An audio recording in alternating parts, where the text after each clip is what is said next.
Sarah Palin spent her weekend at the Tea Party convention in Nashville. And as always happens with the thriller from Wazilla, there is a lot to cover. So joining me to discuss the rogue's antics are Stephanie Miller, host of The Stephanie Miller Show, Ron Reagan, political commentator and son of former President Ronald Reagan, and Pamela Geller, founder, editor, and publisher of AtlasShrugs.com.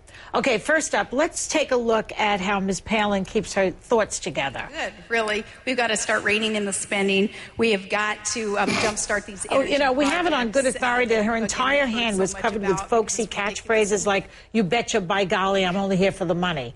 It looked like those little candy Valentine hearts. Well, we have two closest shots of her hand. Look at her hand. Okay.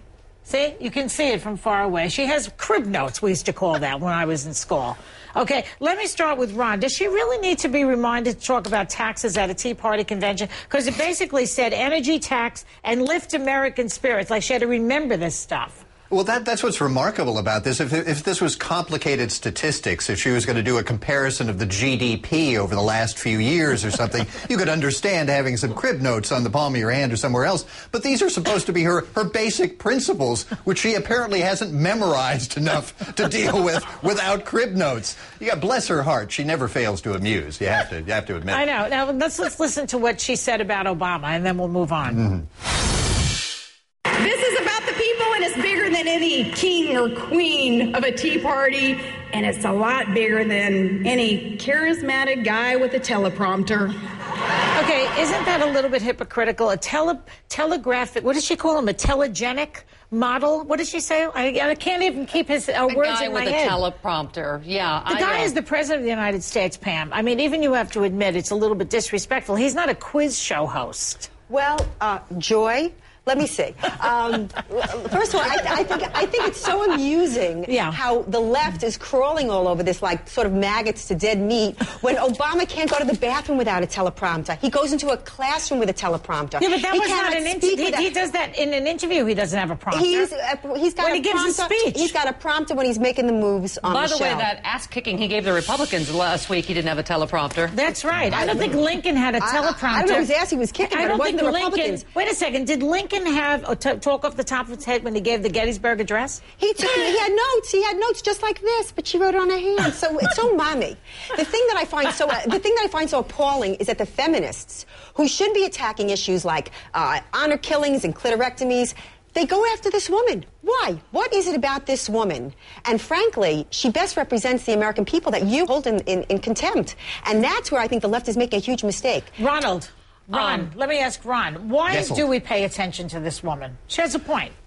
Well, indeed, and I think we do have to pay attention to her. Unfortunately, it's sad that we have to pay attention to her because she's totally unqualified for high office. Your father would love her. Yeah. Your father would love her.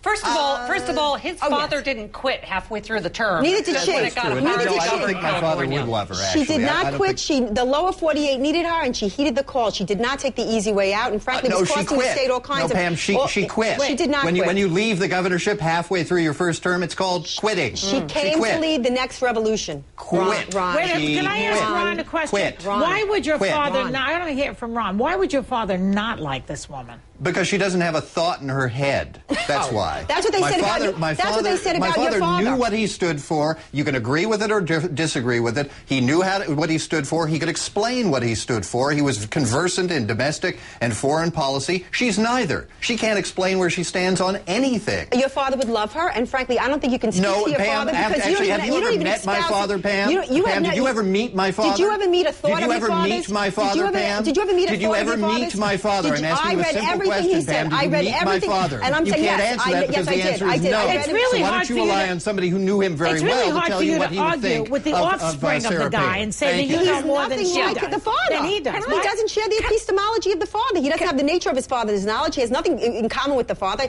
But he knows what his father would think rather than you. Let's get real. But the thing is, someone who shares the father's thinking... Is Pam still blathering about me and my father? Yes, I am still blathering. Listen, Ron, you still haven't met him, though, right? You still didn't know him. You never met him either. Just sort of making bringing this up you as never you met go him. along. Do you think you're making your father proud? Do you really think you're making your father proud? Oh, Pam. Listen, I can understand that's you taking... such a sad little Pam, thing, I know. Pam. Let's get back Pam, to I'll tell you what, Pam. Pam. Why don't I leave Can your I- parents out of this, and you can leave my parents you out of can't. this. Bring my since parents. Neither one of us knows each other's parents. They were delicious Okay, conservatives. let me jump in here. Sorry. Let me try to. There you go, She's never going to have more. Ron, thank you. Let me Go try ahead, to break Steph. the tension here. First Yeah. of all, her parents aren't proud because she just said clitorectomy on TV, and I was not told we could say It is clit. shocking.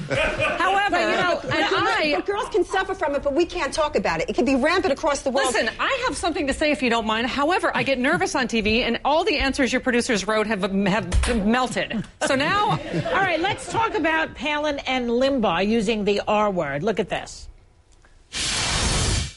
Rush Limbaugh was using satire to bring attention to what this politically the R correct... word.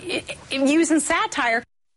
Okay, why is she calling Limbaugh's use of the word retard satirical, but when Rahm Emanuel uses it, she goes off the wall? And he was in a closed-door meeting, P.S. because she's a big fat hypocrite, that's why. Okay, she is addressing Rahm Emanuel, who called a bunch of liberals effing retards. Right. Rush Limbaugh said it 40 times. Rush Come Limbaugh on. was addressing the story. He was addressing the So story. you need to say it 40 and times. unlike the left, we don't walk in lockstep. No, Rush had a different opinion of it, and he expressed it. We don't beat The each other left up. doesn't walk in Sarah lockstep Palin either. could not Totally. define Baloney. satire, okay? If you asked Sarah Palin what satire meant, she couldn't tell you, I'm pretty sure. She is a walking, talking gaffe machine, the woman.